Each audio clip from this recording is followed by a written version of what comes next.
आज आदमपुर उस चुनाव के बाद जो अपना विधानसभा का चुनाव था, उसके बाद मैं पहली बार आज आया हूं। उस समय तो शायद इतना अपनापन नहीं लग रहा था। इन बहनों से निवेदन है कि 10-15 मिनट बैठ जाओ, बस ज्यादा नहीं, लंबा नहीं करना, थोड़ा ही बोलूंगा, ज्यादा नहीं, और मेरा भाषण शायद आखिरी होगा, इसके बाद और कोई नहीं बोलेगा। तो जब पहली बार आया था, शायद उस दिन इतना अपनापन नहीं लग रहा था जितना आज मुझे अपनापन लग रहा है। और वो आज अपनापन इसलिए लग रहा है कि उस दिन तो हमने भाई भव्य बिश्नोई को कमल की एक कली पकड़ाई थी और आपसे अपील की थी कि उस कमल की कली को खिला करके, पूरा कमल खिला करके और आप चंडीगढ़ भेजोगे, तभी अपना मकसद पूरा होगा। और आपका आभार व्यक्त करता हूं कि आपने कमल का फूल खिला करके भेजा। आज आदमपुर मुझे कमलमय लग रहा है पहले से, इसलिए अपनापन ज्यादा है। देश में नरेंद्र मोदी जी ने प्रयत्न बहुत किए हैं, 10 साल के अंदर बहुत काम किए हैं, और उस 10 साल में ये भी एक नया काम हुआ है कि आदमपुर पहली बार कमल में हुआ है। इसके लिए भी आप लोगों को श्रेय जाता है। भाइयों बहनों, आज हमारे मंच पर आदमपुर के वो शख्सियत जो पूरे परंपरागत तरीके से आप लोगों की सेवा कर रहे हैं, चाहे चौधरी भजनलाल जी ने की, हमारे अब कुलदीप जी उस भूमिका को निभा रहे हैं, तो ऐसे हमारे वरिष्ठ नेता चौधरी कुलदीप बिश्नोई जी, जिनके लिए आज हम अपील करने आए हैं, वर्तमान में हरियाणा सरकार में बिजली मंत्री हैं और इस लोकसभा क्षेत्र के प्रत्याशी हैं, ऐसे हमारे चौधरी रणजीत सिंह चौटाला जी, हरियाणा सरकार के हमारे दूसरे बहुत ही महत्वपूर्ण जिनके पास मंत्रालय है, ऐसे अपने मंत्री डॉक्टर कमल गुप्ता जी, स्वास्थ्य मंत्री, और जो विधानसभा की सारी बागडोर को अपने हाथ में लेकर के चलाते हैं, विधायकों को इनके हिसाब से, इनके इशारे पर चलना पड़ता है, ऐसे इसी इलाके के हमारे विधायक श्री रणवीर गंगवा जी, जो डिप्टी स्पीकर हैं, नलवा से विधायक हैं, पार्टी के पूर्व के अध्यक्ष और वर्तमान में राज्यसभा सांसद, और इस चुनाव की पूरे हरियाणा की जो व्यवस्था है, उस पूरी व्यवस्था को आप संभाल रहे हैं।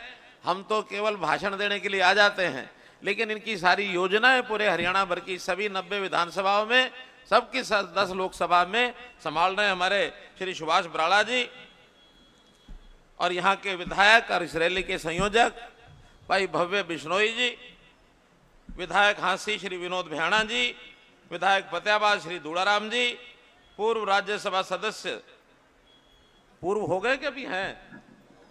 अच्छा, पूर्व हो गए तभी सुभाष जी आ गए, अब पूर्व कहेंगे, क्योंकि डीपी वत्स जी भी अपने सांसद रहे राज्यसभा के, इनकी जिस दिन टर्म पूरी हुई उसी दिन से सुभाष बराड़ जी सांसद हो गए, हमारे पूर्व राज्यसभा सांसद, और बहुत ही सेवा भावी, आर्मी में भी बहुत सेवा इन्होंने की, डॉक्टर डीपी वत्स जी, पार्टी की हमारी जिला अध्यक्षा बहन आशा खेदड़, प्रदेश के महामंत्री भाई सुरेंद्र पूनिया, पूर्व जिलाध्यक्ष वर्तमान में प्रदेश में सचिव कप्तान भूपेंद्र सिंह, रणधीर पनिहार जी, रवि सैनी जी, अमरपाल राणा जी, जयसिंह बिश्नोई जी, और सभी हमारे मंडल अध्यक्ष और अन्य सभी मंचासीन कार्यकर्ता, भाइयों बहनों, बुजुर्गों, नौजवान साथियों, पत्रकार छायाकार मित्रों, आज की इस रैली का, जैसा पूर्व वक्ताओं ने बताया है कि चुनावी ये सभा है, मेरे से पहले हरियाणा सरकार के होने वाले सब काम आप लोगों ने बताए हैं, लेकिन एक बात जब ये बार बार बोल रहे थे तो मुझे लग रहा था कि कहीं ना कहीं कोई असमंजस सा बना हुआ है। कोई कह रहे थे मुख्यमंत्री मनोहर लाल, कोई कह रहे थे पूर्व मुख्यमंत्री मनोहर लाल, लेकिन जैसा मैंने पहले कहा शुरू में, मैं अब मुख्यमंत्री नहीं हूं और मुझे पूर्व मुख्यमंत्री भी मानने के बजाय आप अपना मनोहर लाल बोल रहे हो, मैं आपका अपना मनोहर लाल, हरियाणा की सेवा किसी भी रूप में मेरा दायित्व होगा, हमेशा करता रहूंगा, और उसमें आदमपुर भी मेरे लिए बहुत महत्वपूर्ण एक स्थान ऐसा बना है, इसकी भी जनता की सेवा लगातार करता रहूंगा। इसलिए अपने दिल में स्थान बनाकर रखना, यही मेरी आपसे अपील है। भाई बहनों, बातें बहुत है कहने की, लेकिन प्रदेश की बातें मैं उतनी नहीं कहूंगा। मैं तो सिर्फ नरेंद्र मोदी जी ने जो कुछ किया वो सब बताऊंगा, लेकिन उससे पहले एक वर्णन करना चाह रहा हूं कि देश में चुनाव हो रहा है, इसी प्रकार की रैलियां सब जगह हो रही हैं। 2 फेज के चुनाव हो गए हैं और अब बाकी 5 फेज और बचे हैं। छठा फेज 25 मई को अपना चुनाव है। हर 7 दिन 8 दिन बाद लगभग 80, 70, 80 सीटों का चुनाव हो जाता है। अभी तक जो चुनाव हुए हैं उसका परिणाम बहुत अच्छा निकलने के आंकड़े हमारे पास आ रहे हैं, तो अनुमान ही, लेकिन बहुत अच्छे आंकड़े आ रहे हैं। कांग्रेस बौखलाई बौखलाई भाषा बोल रही है और उसके 2 कारण हैं बौखलाने के। एक कारण तो यह है कि उनको हार सुनिश्चित नजर आ रही है कि हम इस बार कहीं भी जो पहले का आंकड़ा उनका है उससे भी पार करने वाले नहीं हैं, उससे नीचे ही रहने वाले हैं। तो हार की बौखलाहट साफ उनके नेताओं के भाषणों में, बातचीत में, मीडिया में सब नजर आ रही है। और दूसरी बौखलाहट जो हमें आभास हो रहा, जो उनको हुई होगी, कि उन्होंने देश में 55-60 साल तक राज किया है। मोदी जी के 10 साल में जितने काम उन्होंने कर दिए, चाहते तो वो भी कर सकते थे, लेकिन उनके बस का नहीं था, उन्होंने नहीं कर पाए। उनको समझ ही नहीं आई क्या क्या काम करना है। बल्कि उनके समय में सारे जो उल्टे काम हो रहे थे वो मोदी जी ने आकर के सब ठीक कर दिए। ये राम जन्मभूमि का मुद्दा 500 साल पुराना, वो सुलटा नहीं सके। मोदी जी ने 10 साल के अंदर वहां भव्य राम मंदिर बना दिया, भव्य राम मंदिर बना दिया। धारा 370 संविधान के अंदर उन्होंने घड़ दी। कहा तो जरूर था उस समय कि भी ये टेम्परेरी धारा है, घिसते घिसते घिस जाएगी, लेकिन घिसने के बजाय जम्मू कश्मीर का जो अलगाववाद है, आतंकवाद है, उस 370 के कारण से और दबाया नहीं जा सका। मोदी जी ने और अमित शाह जी ने एक चुटकी में 370 को उड़ा दिया। किसी का कोई बाल बांका नहीं हुआ, कोई खरोच नहीं आई शरीर के ऊपर। कांग्रेस पार्टी जिस तुष्टीकरण के नाते से जिस वर्ग को अपना वोट बैंक मानती थी, शायद उनका सारा भला तब हो सकता था जब मुस्लिम महिलाओं को ये 3 तलाक जैसे कलंक से वो दूर कर पाते। नहीं किया इतने साल। मोदी जी ने आते ही उस मुस्लिम समाज की महिलाओं के खिलाफ 3 तलाक की एक हमेशा तलवार लटकी रहती थी उनकी महिलाओं पर, उसको दूर हटा दिया। आज मान सम्मान के साथ मुस्लिम महिलाएं अपना जीवन व्यतीत करती हैं। आज नक्सलवाद जो देश के बीचों बीच गलियारे में था, और उस गलियारे के कारण से कभी तो लगता था कि कहीं देश के फिर 2 टुकड़े ना हो जाए, यानी ऊपर बिहार से लेकर और नीचे केरल तक बीचों बीच नक्सली गलियारा था। उस नक्सलवाद को समाप्त किया, बल्कि नक्सलियों ने आत्मसमर्पण कर दिया सेना के सामने, बीएसएफ के सामने, सीआरपीएफ के सामने, और बहुत हमारे जो नेता हैं उन नेताओं के सामने नक्सलवाद ने आत्मसमर्पण किया कि अब देश ठीक दिशा में जा रहा है। उनकी भी कुछ तकलीफें होती थी, उन तकलीफों को कांग्रेस ने कभी समझा नहीं। उनको अब पीड़ा ये हो रही है कि अब मोदी जी के आने के बाद नक्सलवाद समाप्त हो गया, आतंकवाद समाप्त हो गया। नॉर्थ ईस्ट के जितने भी राज्य हैं, वो चाहे नागालैंड हो, असम से ऊपर, चाहे मणिपुर हो, चाहे वहां त्रिपुरा हो, सिक्किम हो, ये सब प्रदेश कभी भी देश से अलग होने की बात बार बार अलापते थे, लेकिन राष्ट्रवाद का पाठ ऐसा उन्होंने पढ़ा। मोदी जी और हमारे अमित शाह जी बार बार वहां गए, और जाने के बाद आज जैसे हमारा बाकी भारत में भारतीय जनता पार्टी का प्रतिनिधित्व है, वहां भी या तो हम सरकारें बना चुके हैं और या विपक्ष की भूमिका में हमारे विधायक बन करके और मुख्य धारा में आकर के आज वो 8 प्रदेश अब देश से अलग होने की कभी सोचते ही नहीं। उनकी अलग तरह की तकलीफें थी। तो मित्रों भाइयों, उन्होंने इतने काम किए हैं। दुनिया में भारतवर्ष का स्थान नीचे से अगर गिनने लगते थे तो आखिरी में आता था टेल पर। आंखें थक जाती थी भारतवर्ष का नाम ढूंढते ढूंढते। आज दावे से कहते हैं हम कि दुनिया की 5 बड़ी अर्थव्यवस्थाओं में आज भारतवर्ष का नाम है। 5 बड़ी अर्थव्यवस्थाओं। देश की ताकत इतनी बड़ी है, चाहे वो सैन्य ताकत हो, चाहे वो अंतरिक्ष ताकत हो, चाहे हमारी कूटनीतिज्ञ पॉलिसी उसकी ताकत हो। आज दुनिया में कोई भी देश कहीं फंसता है, कहीं उसका संकट आता है, तो सबसे पहले भारतवर्ष के मोदी जी को, प्रधानमंत्री जी को सलाह करते हैं, हम इस संकट में फंसे, बोलो कैसे बाहर निकले। ये मोदी जी की ताकत बनी है। सर्वमान्य विश्व नेता बन गए हैं भाइयों बहनों, आज तक कोई बन नहीं पाया। तो इसलिए आज कांग्रेस के पेट में मरोड़े उठने लाजमी हैं, तड़प रहे हैं। जैसे बिन मछली बिन पानी तड़पती है, ऐसे ही तड़पन उनकी चल रही है। और इस तड़पन में वो बहुत कुछ उल्टा सीधा बोलेंगे, वो झूठ बोलने पर आमादा हो गए हैं। कभी कभी तो झूठ इतना उल्टा पड़ जाता है कि लोगों को लगता है कि इनको ना तो संस्कार है, ना इनकी पढ़ाई लिखाई हो, ना हिसाब किताब जानते हैं। एक उनकी घोषणा पत्र में बात आई है, मैं अपना भी पक्ष रखूंगा उसमें, उनकी भी बात बताऊंगा। उन्होंने कहा कि हमने गरीबों का भला करना है। इस गरीबी के इस बात को लेकर के कितना राग लापते हैं। ठीक है, कभी कभी उनको लाभ भी मिलता है। सन 1970 में राहुल गांधी की अपनी दादी इंदिरा गांधी 1970 के अंदर गरीबी हटाओ इस नारे के ऊपर राज बनाया था उन्होंने। आज भी हमको याद, हम छोटे छोटे होते थे, उस समय भी गरीबी हटाओ का नारा था। आज भी वो कहते हैं गरीबी हटाओ। अरे भाई 54 साल हो गए, इस 54 साल में भी 10 साल से हम हैं। मैं अपना आंकड़ा बताता हूं हमने 10 साल में क्या किया, लेकिन उससे पहले कम से कम 30 साल उस 54 साल में वो भी राज में रहे हैं। उस 30 साल में गरीबी क्यों नहीं हटाई? और उसमें गरीबी की दर बढ़ी है। मोदी जी के 10 साल का आंकड़ा है। आज नीति आयोग ने एक जारी आंकड़े के हिसाब से कहा है कि भारतवर्ष का 20 करोड़ ऐसे परिवार हैं जो बीपीएल से ऊपर आ गए हैं, जो गरीबी रेखा से ऊपर आ गए। 20 करोड़। अभी 20 करोड़ आदमी बाहर निकले, इसका मतलब उनका भला हुआ ही है ना। मोदी जी ने गरीब आदमियों को मकान दिया, मकान में पानी दिया, मकान में बिजली दी, मकान में गैस सिलेंडर दिया, और उस मकान के अंदर राशन भी दिया कि गरीब आदमी को सब चीजें उपलब्ध हो जाएं। हमारी बहनें माताएं जो चूल्हे की लकड़ी पर रोटी पकाती थी, सब्जी बनाती थी, धुआं उनकी आंखों में और शरीर के अंदर जब जाता था वो कैंसर की पीड़ा, ये सारी मोदी जी ने दूर की है। आज कोई घर ऐसा नहीं है जिसके घर में गैस सिलेंडर नहीं हो। ये गांव के और शहर के अंदर बड़ा भेद यही होता था। हमारे गांव के भी पढ़े लिखे परिवार अपनी बेटियों की शादी शहर में क्यों करते थे?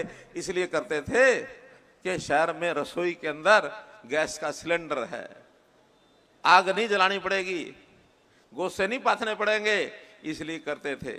आज वो भेद खत्म हो गया। आज हमारी बहनें चाहे वो गांव में शादी हो, शहर में शादी हो, सब जगह सिलेंडर मिलता है।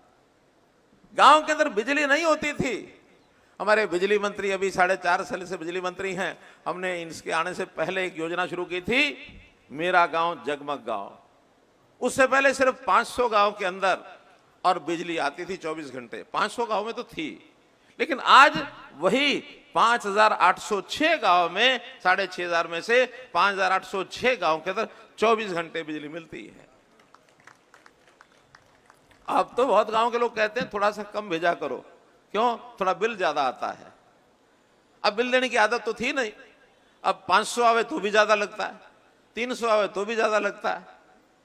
भाई थोड़ा सुख चाहिए, इसलिए कि हमारी बहन बेटियां, हमारे बच्चे स्कूल के, वो स्कूल जाते हैं तो बिजली के साथ अपना लैपटॉप भी चलाते हैं, अपना आईपैड भी चलाते हैं, अपने मोबाइल को भी चार्ज करना होता है, कहीं टीवी भी देखना होता है। आज हमारी बहनों को मधानी रिड़कने की वो बिजली पर चलती है, गंडासा जो चारा काटते हैं वो बिजली पर चलता है। तो घर की आवश्यकता होगी बिजली। मैं धन्यवाद करता हूं हमारे बिजली मंत्री चौधरी रणजीत सिंह जी को कि इन्होंने पूरा फोकस किया हुआ है। और मैं एक बात कहूंगा, अभी तो आप कुछ नहीं कर पाएंगे 4 जून तक तो, लेकिन उसके बाद भी क्या, बिजली मंत्री तो कोई और ही बनेगा। मैं मुख्यमंत्री को कहूंगा कि जो बिजली मंत्री बने, ये बाकी बचे हुए 700 गांव, ये भी बहुत जल्दी 24 घंटे बिजली पर आने चाहिए अगले विधानसभा चुनाव से पहले। तो मित्रों, मैं बता रहा था कि कांग्रेस की बौखलाहट किस तरह की है कि 10 साल में जो काम वो नहीं कर सके, वो हमारे तकलीफ का कारण ही ये है। और एक बात बता करके बात आगे बढ़ाता हूं कि बहुत पत्रकार मित्र पूछते हैं कि जीत का श्रेय किसको देते हैं। मैं कहता हूं देखो जी, सबसे पहले तो नरेंद्र मोदी देश के ऐसे हावी प्रभावी नेता हैं कि हमारी जीत का श्रेय तो उन्हीं को जाएगा। हाँ, मैं हल्के अंदाज में, थोड़ा चुटकुला अंदाज में भी कहता हूं कि अगर मुझे किसी को दूसरा श्रेय देना होगा तो दूसरा मैं राहुल गांधी को दूंगा। ये राहुल गांधी जब तक भी इनकी इस लाइन पर चलता रहेगा, भारतीय जनता पार्टी की सीटें बढ़ती रहेंगी और ऐसे राज सुनिश्चित होता रहेगा। उन्होंने कहा हम गरीब महिलाओं को 1 लाख रुपया साल का देंगे, गरीब जो हमारे नौजवान उनको 1 लाख रुपया साल का देंगे। हमने क्या कहा, हम महिलाओं के सेल्फ हेल्प ग्रुप के माध्यम से उनको लखपति बनाएंगे। कैसे बनाएंगे? उनका बनाया हुआ सामान, बहनों आपके विषय में बता रहा हूं, जो सेल्फ हेल्प ग्रुप का जो सामान बनता है उसको बेचने के लिए हम बाजार के अंदर सांझा बाजार नाम से जगह बनाएंगे ताकि आपका सामान वहां लाके बेच सकें। इस सांझे बाजार में बहुत अच्छा सामान बनाते हैं, चाहे खाने पीने का, चाहे कोई खिलौने का, चाहे कोई घर में काम आने वाली चीजें, ऐसी सब चीजें बना करके वहां बेचने से 8-10 हजार रुपया महीना एक बहन कमा सकती है, साल में 1 लाख रुपए ज्यादा कमा सकती है। नौजवानों को हुनर स्किलिंग करा करके उनको नए काम, स्टैंड अप की योजना, स्टार्टअप की योजना, मुद्रा योजना, लोन 10 लाख 20 लाख बिना ब्याज के 5 लाख का लोन तो हमारी सेल्फ हेल्प की बहनें ले जाती हैं। 5 लाख रुपए का लोन कोई ब्याज नहीं, धीरे धीरे देती हैं। हमारे रेहड़ी वाले, खोमचे वाले, प्रधानमंत्री जी उनका भी ध्यान रखते हैं, भाई इनकी भी जरूरत है, 10 हजार की हो, 20 हजार की हो, 50 हजार की हो, 1 लाख की हो, इनको भी लोन दो ताकि साल भर में उसको उतार सकें। उनको लोन देते हैं, किसानों को लोन देते हैं। किसान कोई भी अपना औजार खरीदना चाहे, मशीन खरीदना चाहे, ट्रैक्टर खरीदना चाहे, सब लोन उनको देते हैं। और वो लोन भी फसली लोन है, उसका ब्याज सारा फ्री है। 4% स्टेट गवर्नमेंट माफ करती है, 3% सेंट्रल गवर्नमेंट माफ करता है। तो हम सब तरह की सुविधाएं सब वर्गों को दे रहे हैं। ये तो कहते हैं मुफ्त देंगे, हम कहते हैं भाई कमा के खाओ, कमा के खाने से लखपति हो सकते हैं। मैं आपसे पूछना चाहता हूं, कमा के खाना ठीक या मुफ्त का खाना ठीक? कमा के खाना ठीक। स्वाभिमान बढ़ता है आदमी का। कभी कभी हम आपस में बहस कर जाए ना, किसी से झगड़ा हो जाए तो झगड़े में एक बात बोल देते हैं कभी कभी, क्या बोलते हैं? अरे भाई तेरा का बाप का दिया खाऊं, अपना खाऊं। कहते कि नहीं? कहते कि नहीं? कहते हैं। इसका मतलब यह है कि हम अपना कमा के खाने में स्वाभिमान महसूस करते हैं। अपना स्वाभिमान आदमी का होता है, वो उसको जिंदा रखता है। अपमानित होकर के कोई रहना नहीं चाहता है। तो मित्रों, ये कमाई के साधन आगे बढ़ाते हुए जब ये 1 लाख की बात करते हैं, हमसे प्रश्न पूछते हैं इनसे कि देश की जितनी गरीब आबादी मानो आज भी है, चाहे युवा है, चाहे महिलाएं हैं, 1 लाख रुपए के हिसाब से जो देश का टोटल बजट है 46 लाख करोड़, 46 लाख करोड़ रुपया ये देश का बजट है। और ये राशि अगर गणेंगे 1 लाख रुपए देने वाली, ये 40 लाख करोड़ से भी ज्यादा हो जाती है। तो कोई हिसाब किताब बताए तो सही कि आखिर 1 लाख रुपया साल का मुफ्त कैसे देंगे? पिछली बार इन्होंने 72 हजार रुपया कहा था, इस बार ये 1 लाख करके लाए। ना इनको 72 हजार देना था, ना इनको 1 लाख देना है, तो कहने को कुछ भी कह लो। कोई कहावत है ना, 9 मन तेल होगा ना राधा नाचेगी। अरे राज आवेगा जब भी तो करोगे। राज तो थारा नजदीक कुंडली में भी नहीं है, कोई कुंडली में राज नहीं है, और अब तो दूर होता जा रहा है। तो दूर होते जाने से हम लोग आपसे ये अपील करते हैं कि महात्मा गांधी जी के रास्ते पर एक सिद्धांत को लेकर के ये चल पड़ा है राहुल गांधी। वो सिद्धांत क्या था? गांधी जी ने आजादी के बाद 1947 में कह दिया था, आजादी जब मिली, कि मेरी सलाह है कि आप कांग्रेस को खत्म कर दो, कांग्रेस को खत्म कर दो, नई पार्टियां आएंगी, वो चुनाव लड़ेंगी, लोगों के पास जाएंगी, जो बढ़िया आएगी वो आएगी। लेकिन उस समय नेहरू जैसे नेता, उन्होंने कहा कि नहीं नहीं, हमने आजादी ली तो राज तो हम ही करेंगे। अब राज करना आता नहीं था, विदेशों के चक्रों में फंस करे, विदेशी पढ़ाई लेकर के आए हुए थे, भारत की आत्मा को जानते नहीं थे। धीरे धीरे घटते घटते आज कांग्रेस किस कदर खड़ी आ गई है, जिस धरातल पर पहुंच गई है। राहुल गांधी ऐसे थोड़ा और लंबा चल गए तो महात्मा गांधी जी की वो बात जो 1947 में तो पूरी नहीं हुई, अब वो पूरी हो रही है। कांग्रेस खत्म हो जाएगी, नए दल जो आएंगे वो आगे बढ़ेंगे। मित्रों, उसी क्रम में ये तीसरा ऐसा चुनाव है जब मोदी जी के हाथों को और मजबूत करना है। उस मजबूती के लिए जैसा हमारे बाकी नेताओं ने अपील की है, उस अपील को मैं भी करता हूं। और मैं इस बात का एक साक्षी बन के करता हूं जो मैंने उस समय दोहराया था कि इस आदमपुर हलके में चौधरी भजनलाल की स्मृति में आज मैं पहले उतरते ही चौधरी भजनलाल जी के स्मृति स्थल पर मैं गया। मुझे याद आ रहा था कि उस समय मैंने घोषणा की थी, और उस कागज को आगे बढ़ा दिया है कि अपना हिसार का रेलवे स्टेशन इसका नाम चौधरी भजनलाल जी के नाम पर रखा जाए। हमने वो पत्र भेज दिया। हमने हिसार में एक चौक भी चौधरी भजनलाल जी के नाम पर रखा। हमने बिश्नोई समाज की जितने भी सहयोग की बात आती रही वो हमेशा हम करते रहे हैं। इसलिए मित्रों, भजनलाल जी का जो सेवा भाव है उसको आगे हमारे साथी बढ़ा रहे हैं। मैं शुभकामना देता हूं अपने कुलदीप बिश्नोई जी, भव्य बिश्नोई जी को कि इसी प्रकार ये सेवा में लगे रहें। और जिस प्रकार का भूतकाल में ये धोखा हुआ चौधरी भजनलाल जी के साथ, 2004 की बात है, मैं उस समय सक्रिय राजनीति में नहीं था, बीजेपी का काम, संगठन का काम देखता था। तो उस समय यह था कि कांग्रेस जीतेगी तो चौधरी भजनलाल जी मुख्यमंत्री बनेंगे। चौधरी भजनलाल जी मुख्यमंत्री बनने के लिए इस प्रदेश ने कांग्रेस को जिताया था 2004 में। लेकिन रातों रात खेल क्या हुआ, मेरे से ज्यादा कुलदीप जी जानते होंगे। धोखा हुआ और चौधरी भजनलाल की बजाय भूपेंद्र सिंह हुड्डा ने जाके कुर्सी हथिया ली। वो उनको भी गलतफहमी थी कि मेरे कुर्सी को हथाने के बाद शायद हरियाणा में हम बहुत ज्यादा लंबे चल जाएंगे। खैर जैसे तैसे करके वो 10 साल तो निकाल गए, लेकिन आज 10 साल के बाद उनको कोई याद ही नहीं करता है। हमने 10 साल में हरियाणा में इतने काम कर दिए, चाहे वो नौकरियों में ट्रांसफर की बात हो, चाहे नौकरियों के अंदर बना पर्ची खर्ची की बात हो, चाहे हमने नई पॉलिसीज बनाई किसानों के लिए। अब उनके जितने झगड़े हैं धीरे धीरे खत्म करने पर लगे हैं। गांव के लाल डोरे को मैंने खत्म कर दिया कि रजिस्ट्री आपके हाथ में हो जाएगी। अभी जैसे 5 गांव की बात बता रहे थे, बीड़ और हिसार, बीड़ और कौन कौन से गांव, उन सारे 5 गांव का 1947 से आज तक का झमेला कि उनको जमीनें तो अलॉट हो गई, घर अलॉट नहीं हुए। उन घरों को जहां के बना के बैठे थे उनके नाम वो जमीन नहीं थी। हमने कोशिश करके जीएलएफ के साथ बात करके उनको पैसा देने की बात की, समझौता किया कि इन सब को नॉर्मल पैसा जितना लिया जा सकता है उतना लेके 5 गांव के लोगों को जहां रहते हैं उसके नाम अलॉट कर दो ताकि वो मालिक बन जाए। बाकी बातें इस इलाके की बहुत बोल दी हैं। मैं तो इतना ही कहूंगा कि आप लोग सावधान रहो, कांग्रेस से सावधान रहो। और उस कांग्रेस की सावधानी इसी में है कि एक अगला जो 25 तारीख का 25 मई का अवसर आ रहा है उसके अंदर एक ऐसा झटका मारो कि उसके बाद या तो भूल ही जाएंगे चुनाव लड़ना, किसी ना किसी और नेता को आगे लाएंगे। आज मैं कहता हूं राहुल गांधी को हटा दें, थोड़ा उनका भला हो सकता है, अपने आगे से हटा दें एक बार। क्योंकि मोदी जी का और राहुल जी का मुकाबला कोई दुनिया में ना तो कोई मीडिया का आदमी करता है, आम आदमी पढ़ा लिखा भी नहीं करता है। पढ़ा लिखा क्या, किसान, जिसको उतना ज्यादा शायद पढ़ाई लिखाई नहीं होगी, लेकिन समझदारी किसान की इतनी है कि अगर ये राहुल गांधी चलता रहेगा तो ये बंटा ढार कांग्रेस का तय है, निश्चित है। तो ये जो मोदी जी का इस बार का नारा है कि मोदी जी इस बार 400 पार, उस 400 पार में 10 सीटें हरियाणा की हैं, जिसमें एक हिसार की भी है। हिसार से चौधरी रणजीत सिंह जी को आप जिता के भेजे, अच्छे मार्जिन से आपको जिता के भेजना है।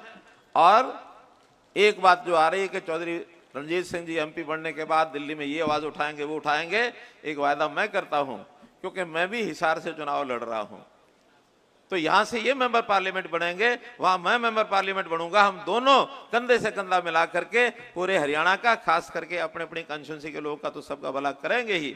जो सेंटर के बजट, जो रोजगार की बातें, जो आर्थिक सहायता जितने भी इन इलाकों में करनी होगी हम भरपूर प्रयत्न करेंगे। और जो बातें यहाँ कही गई हैं इस विधानसभा के लिए हमारे भव्य बिश्नोई जी ने कही हैं, अब वो मेरे हाथ में उतनी नहीं है। जो मुख्यमंत्री नए आए हैं अब वो भी अपने ही आदमी हैं, उसमें कोई दिक्कत चिंता करने की बात नहीं है। अपने हाथों से और हमने उनको कुर्सी पर बैठाया है, कांग्रेस की तरह नहीं कि कुर्सी खाली ना करे तो उसको धक्के मार के निकालो। पहले धक्के मारने की यहाँ जरूरत नहीं होती, हम तो प्रेम से बुला करके, भैया जैसे एक बाप अपने बेटे को या कोई बड़ा भाई छोटे भाई को हल्का मुट्ठा पकड़ा देता है, गाइड करता, ध्यान रखियो कदे फाड़ी लग जा बड़द के पैर में। कोई एक खाती अगर वो खातिया काम करता तो रंधा अपना बेटे को पकड़ा देता, भाई इस तरह रंधा चलाया करे, जरा पॉलिश अच्छी आनी चाहिए, चाहे लोहार हो सुनार हो, हर रोजगार वाला आदमी अपने आगे होने वाले पीढ़ी को सौंप के जाता है। तो हमने अपनी मर्जी से मोदी जी को कहा कि अगली पीढ़ी में से कोई अच्छा व्यक्ति उसको मुख्यमंत्री बना दें। हमारे जिम्मे जो काम प्रधानमंत्री लगाएंगे उस काम को दिन रात आपकी सेवा में करेंगे। आप मेरी अपील को स्वीकार करें। आपका बहुत बहुत धन्यवाद, बहुत बहुत आभार।